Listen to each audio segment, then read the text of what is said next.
E aí, pessoal, sejam bem-vindos ao Privacy Map. Estou aqui diretamente do Brasil. Agora voltamos ao nosso estúdio tradicional. Para quem acompanhou os últimos vídeos, percebeu que a gente estava lá na ZCon4, né, um evento promovido aí pela Zcash Foundation. Vou falar um pouco também sobre como que foi estar nessa conferência internacional, como que foi entender como pessoas que estão em diversos projetos relacionados à privacidade, open source, descentralização, como que elas estão atuando e também quais foram os aprendizados que nós, como comunidade de privacidade aqui no Brasil, podemos trazer e aplicar para aumentar os nossos esforços, para torná-los mais efetivos e fazer com que privacidade se torne uma coisa normal e que privacidade seja mais acessível para todos, coisa que a gente tem tentado fazer aí com os nossos vídeos, falando sobre diversos assuntos, desde, sei lá, gerenciadores de senhas, até mesmo aplicativos alternativos ao YouTube para você continuar assistindo a gente aqui com privacidade. E se você acabou de chegar aqui no Privacy Map, eu me chamo Vitor Pio, que falamos tudo sobre privacidade,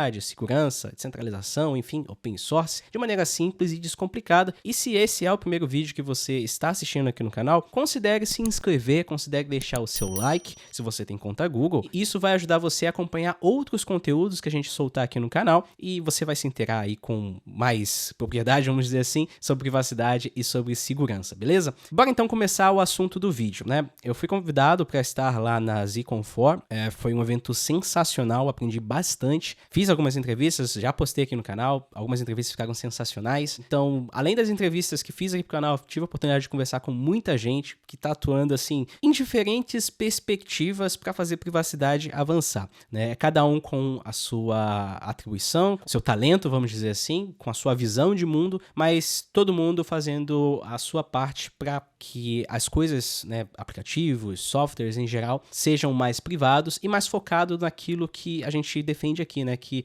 é mais focado em liberdade do usuário, dando esse poder do usuário a escolher, né, quais dados serão compartilhados, trazendo essa transparência, né, porque uma coisa que me veio aqui agora à mente, que ficou gravado na verdade, privacidade também é sobre transparência, é saber para onde os seus dados estão indo, saber quais são as tratativas que empresas, projetos, organizações em geral estão fazendo com os seus dados. Então, foi muito interessante estar nesse evento, um evento sim produzido pela Zcash Foundation para poder estimular também o desenvolvimento do próprio ecossistema Zcash, mas que trouxe essa diversidade de pessoas que são associadas, por exemplo, à Filecoin Foundation, à EFF, a outros projetos de privacidade também, desenvolvedores talvez de wallets, desenvolvedores de projetos de privacidade, enfim, teve uma grande diversidade de pessoas que estavam lá, né, para entender um pouco mais sobre o ecossistema, para poder ensinar, aprender, conversar, e isso é importante, né? Saber ouvir, por mais que as nossas opiniões sejam diferentes, por mais que a gente discorde de alguma coisa, acho que essa é a lição que a gente precisa manter, né?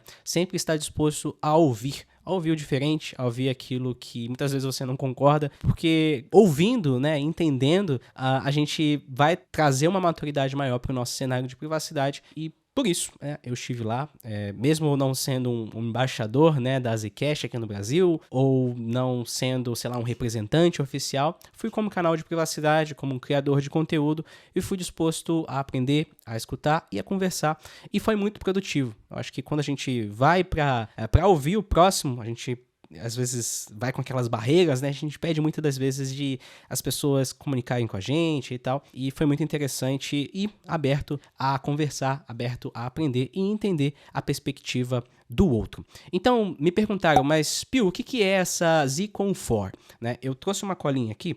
Então, a ZCon ela é uma conferência anual focada em privacidade e tecnologias de criptografia. Ela une especialistas para discutir avanços, inovações e melhores práticas para garantir a privacidade dos usuários em ambientes digitais, contribuindo para o desenvolvimento de soluções mais seguras e protegidas. É claro que também ela é uma conferência focada ali no ecossistema da Zcash. O que é a Zcash? Vamos voltar um pouquinho mais, né? A gente sabe que as tecnologias de pagamento hoje em dia, as moedas emitidas por governo, que chamamos comumente de moedas Fiat, elas têm alguns problemas, algumas questões ali que podem acender aquela red light em privacidade. A gente tem também todo um ecossistema montado, né, ao redor dessas moedas que favorecem o compartilhamento de dados, a venda de dados para terceiros. Exemplo, empresas que trabalham com scores de crédito, empresas que trabalham com a venda, né, de dados, e o próprio score de crédito, no final, se trata de compartilhamento de dados para poder mostrar ali para aquele fornecedor se você é um bom pagador, e isso ele vai se basear na quantidade de transações que você faz. Você tem também o lance dos intermediários, né, grandes corporações como Visa, Mastercard, que acabam também tendo acesso, né, são centralizadores e acabam tendo acesso a todos os dados e todas as suas transações que você faz ali no seu cartão de crédito. Mas não só isso, né, só de você saber todas as transações de um cartão de crédito, por exemplo, é possível você delinear a rotina. E essas empresas, Mastercard, Visa, elas trabalham também com esses dados e fornecem esses dados para organizações parceiras e terceiros para serviços de marketing, para serviços de criação de perfis de compra, para tentar te vender alguma coisa, para tentar inserir alguma coisa relacionada a alguma nova atividade, algum novo assunto na sua rotina e te fazer, né, continuar consumindo mais e, claro, fazendo essa roda girar. Além disso, as próprias moedas emitidas por governo, elas também podem ser usadas, é claro que dentro de algumas circunstâncias, para fazer com que opositores políticos não tenham acesso a doações, a fundos, né? Já vimos casos, por exemplo, no Irã, onde opositores políticos estavam sendo presos e, enfim, tudo era confiscado. Aqui no Brasil tivemos um episódio onde a poupança do brasileiro foi confiscada, a gente não deve esquecer isso, né, para poder estar ali desenvolvendo alguns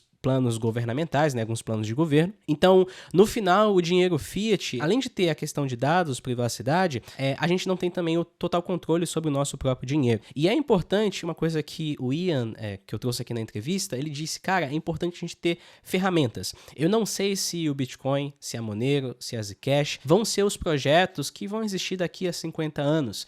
Se eles vão ser os projetos que vão conseguir se perpetuar e vão ser uma alternativa 100% viável em todo o tempo. Mas a gente precisa estimular essas ferramentas e elas precisam existir. Para quando um governo autoritário entrar no poder, por exemplo, para que você possa ainda assim continuar a receber doações, continuar fazendo seus negócios e viver sua vida, né, com o seu próprio dinheiro. Então é importante também a gente ter essas ferramentas que nos dê liberdade. E essa é uma coisa que eu me identifico, né? Tudo aquilo que traz maior liberdade e maior privacidade, eu sou um defensor. Não importa se, mas eu não gosto disso aqui, eu não gosto disso aqui. É claro, a gente tem opiniões divergentes e a gente nunca vai concordar 100% com tudo. E se a gente concordar 100% com tudo, quer dizer que tem alguma coisa errada também, né? Mas é interessante que a gente tenha essas ferramentas, desenvolva essas ferramentas e esteja aberto, né, para que quando houver um momento ali dentro da sua estratégia de privacidade que você precisar dessas ferramentas, que você consiga utilizá-las ali de maneira segura,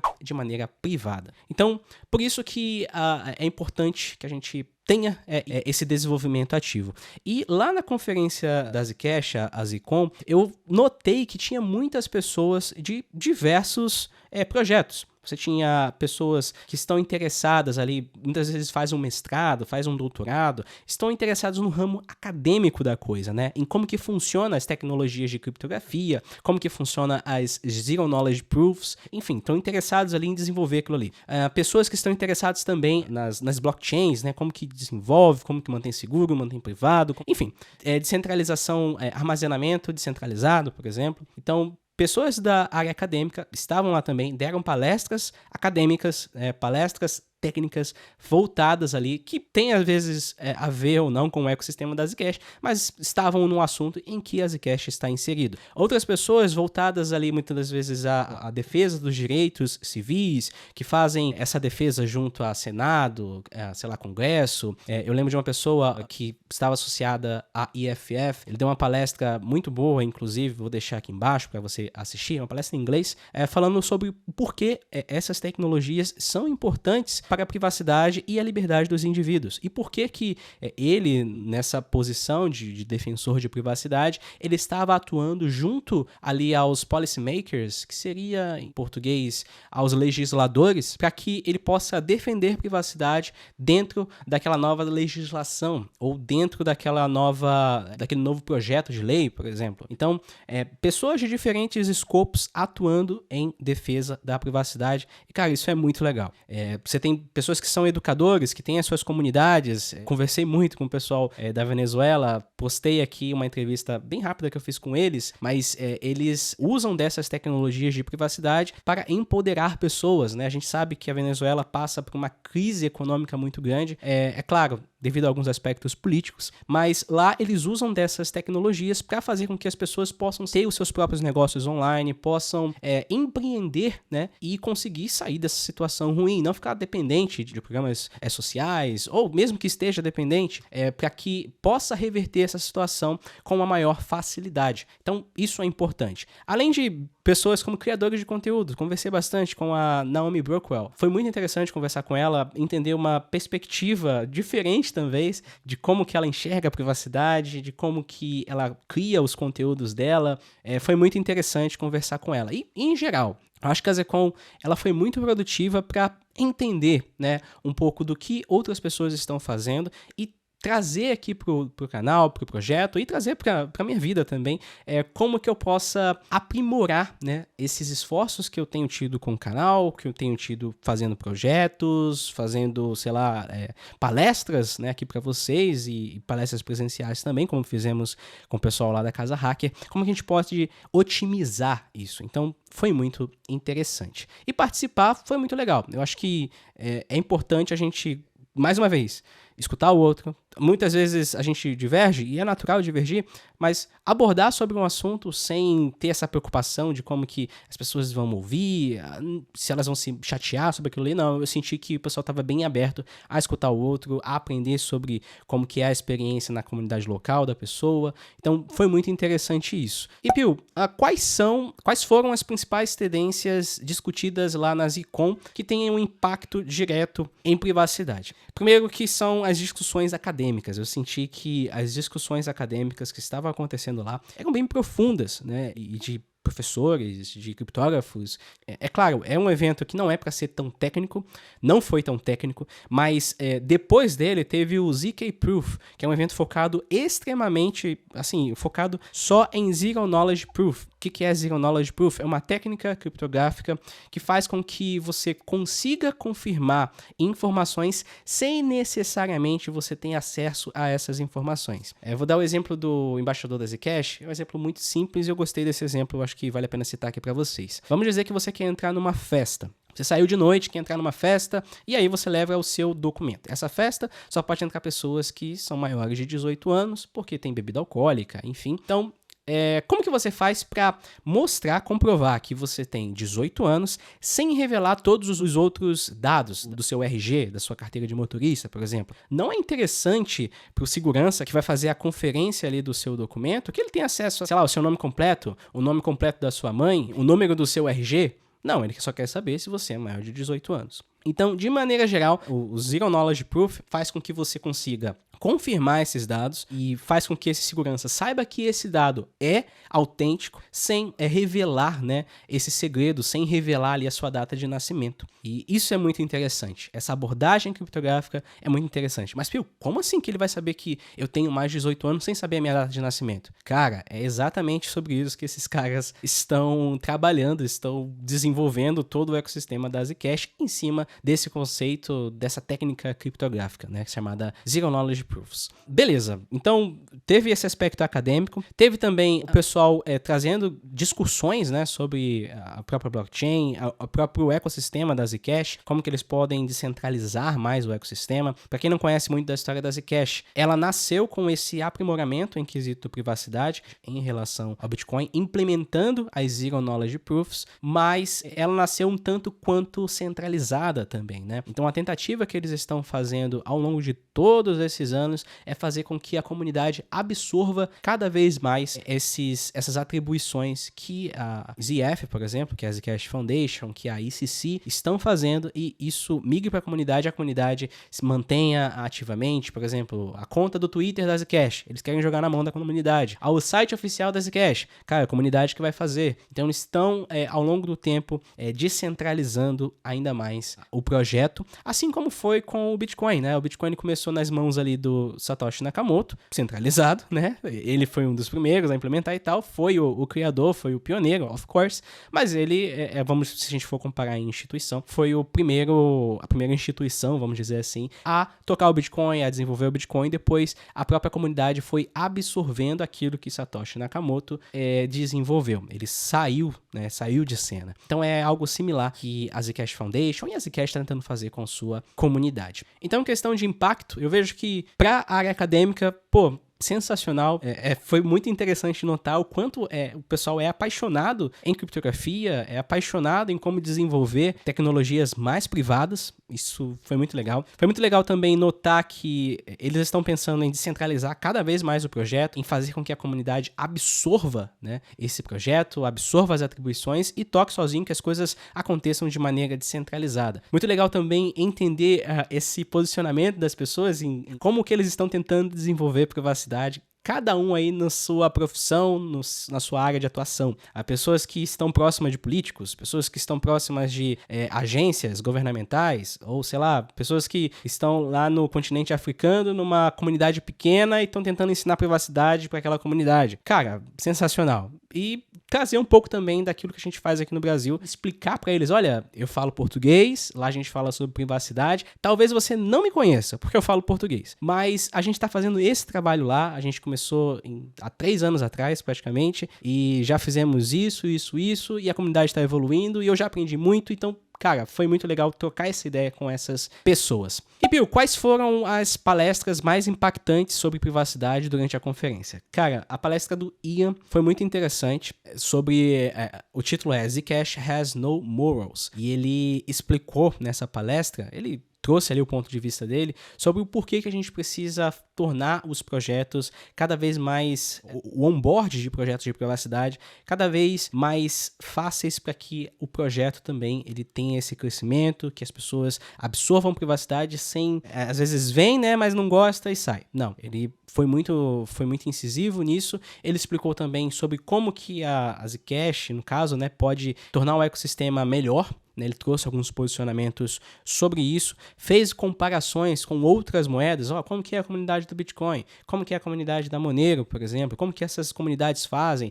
e o que a Zcash está fazendo, será que isso é bom, será que é ruim, como que a gente pode estimular uma economia circular. Ele falou um pouco sobre isso na nossa entrevista também. Então a palestra dele foi muito legal, gostei bastante, assisti presencialmente e valeu 100% a pena. E uma outra que me cativou bastante foi a do Kurt Opsahl, acho que é assim que se fala o sobrenome dele. É uma palestra chamada Protegendo os Direitos Fundamentais, os Direitos Humanos Fundamentais com Privacidade. E ele fala como que é o trabalho dele, como que foi o trabalho dele lá na EFF, Electronic Frontier Foundation. Cara, eu conversei bastante com esse cara, foi muito interessante conversar com ele. E a palestra dele me marcou bastante também, então fica aí a recomendação para quem quiser assistir, é claro. E é isso, esses foram um pouco das minhas experiências com a ZCon4. Foi muito bom participar, mais uma vez agradeço o pessoal aí da Zcash e da ZF, né, Zcash Foundation, o pessoal da Zcash Brasil que tem apoiado a nossa missão. E é muito interessante, né, ir como um canal de privacidade, ter as próprias opiniões, não tá, sei lá,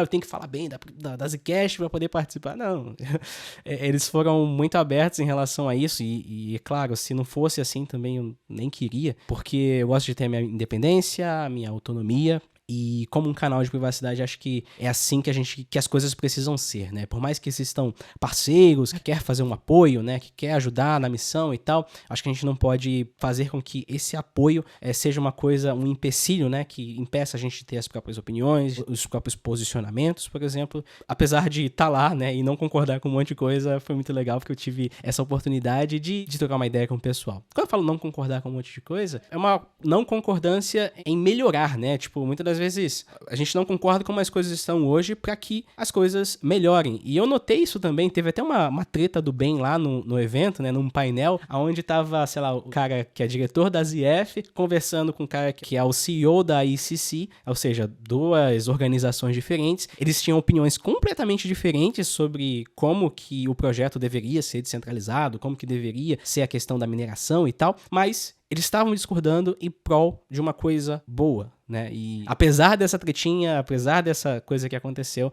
eu vejo que é importante a gente discordar, mas discordar com respeito, discordar trazendo nosso posicionamento de maneira clara, que não tem problema nenhum discordar. Eu acho que se existir uma coisa que a gente concorde 100% no mundo, quer dizer que tem alguma coisa errada, né? Eu, pelo menos, eu prefiro ter os meus próprios posicionamentos, fazer as minhas próprias análises e, no final, chegar ali às minhas próprias conclusões. E é o que eu recomendo também, principalmente para você que acompanha aqui a nossa comunidade. Beleza? Últimos avisos. Você que perguntou aí do Android privado, quando que vai voltar, quando que a gente vai abrir as inscrições para você estudar conosco. Lembrando, o projeto Privacy Map ele é um projeto que ele é apoiado pela comunidade. A gente tem uma página lá, apoia, né? privacymap.com/apoia, onde você pode doar, seja em dinheiro fiat, seja em criptomoedas, enfim. E por lá você pode apoiar o nosso projeto a continuar produzindo conteúdos gratuitos, com essa edição que você está acostumado aí, uma edição profissional, com uma linguagem fácil e acessível. Mas se você quiser estudar com a gente, Pio, gostei disso que você falou sobre Android, privacidade e tal, mas eu quero estudar com você, eu quero ir a fundo nesse assunto e quero ter privacidade no meu Android. Não mais dependendo dos conteúdos que você traz lá gratuitos no canal do YouTube, que às vezes demoram, né, a gente soltar, que às vezes tem essa questão, né, de editar, de produzir o roteiro e tal. Não, eu quero estudar com você, quero participar de uma turma, então o Android privado, que é o primeiro treinamento do Privacy Map, ele é feito para isso, para você que quer ir além, quer estudar, quer aplicar, né, privacidade no seu dia a dia e quer aplicar privacidade no seu Android. Por enquanto, a gente está